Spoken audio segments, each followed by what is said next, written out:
Saboli Khadda is located 20 feet below the main road.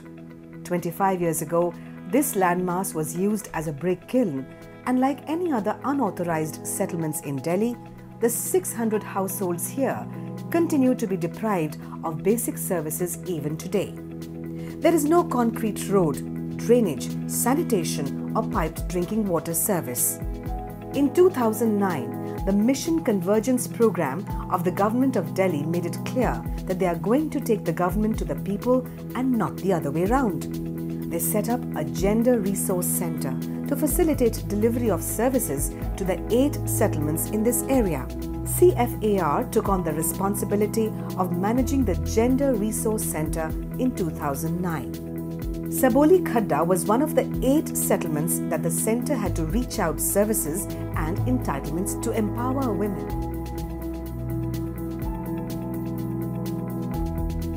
Vocational training and skill development,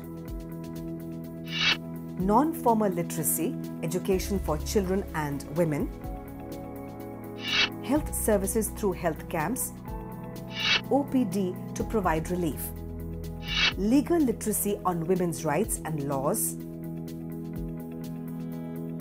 awareness on low-cost nutritious food through nutrition demonstration, income generation, saving and livelihood program through self-help groups, Watson water sanitation and hygiene program, and networking with urban local bodies to provide basic sanitation services.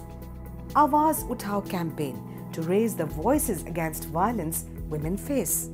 To reach out service and schemes by facilitating SJSRY, that is Swarn Jayanti Shehri Rozgar Yojana scheme to link up advanced skill development courses. Financial assistance schemes such as widow pension, old age pension and pension for the disabled. Delhi Swavlamban pension scheme for people covered under BPL and AAY card holder between 18 and 58 years. Aadhaar. RSBY, that is Rashtriya Swasthya Bima Yojana Health Scheme. National Food Security Scheme. But the pressing concern of people of Saboli Khadda was water and sanitation.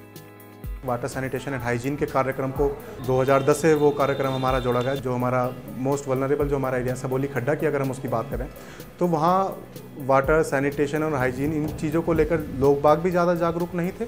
और जो area की जो स्थिति थी वहाँ की, जैसे कि वहाँ पर पानी हर वक्त भरा रहता था, पानी की निकासी की कोई निकासी का रास्ता नहीं था, कूड़ा कचरा जो घरों का होता था वो सारा बाहर सड़कों पर हमारे फेंका जाता था। हमारी तो परेशानी यही है कि खुले आम में हम जैसे खाली प्लाट है, इसमें हम कूड़े कबाड़े फेंकते हैं, इससे हमें बहुत बीमारी फैलती है। पहले तो बहुत बीमार हुआ करते थे बच्चे, लेकिन अब तो थोड़ा फर्क आया है। जब से वो देखे थे वीडियो तो और हम सावधानी ज़्यादा बरतने लगे। और बच्चे को भी बताते हैं कि अगर हाथ ऐसे धुल लिए तो जो कीटाणु है नाखून में छिपे रहते हैं, यहाँ रहता है, अंगूठे के पास रहता है। हमेशा तो नहीं करते हैं, लेकिन दिन में एक आधी बार जैसे हम रहते हैं हाथ धुला रहे हैं तो हम तो करवा ही देते हैं कि ऐसे धुल लो।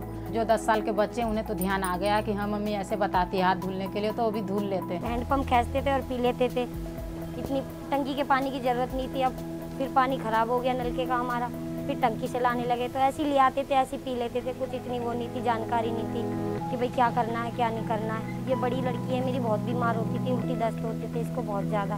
फिर GRC CFAR से जुड़े हम लोग, तो उसमें मीटिंग होने लगी, उसमें बताया गया कि इससे ऐसे बीमारी हो सकती है, कुछ भी मच्छर मक्खी पानी में गिर जाएगा तो हमें बीमारी लग जाएगी, 100 तरह की बीमारी है। उन्होंने हमें समझाया तो हमने मतलब उनकी बात अपने दिमाग में बैठाई कि भाई हाँ हमें बीमारी ज़्यादातर हम इसीलिए बीमार होते हैं, कभी बुखार है, कभी उल्टी दस्त है, तो कभी कुछ है कभी कुछ है।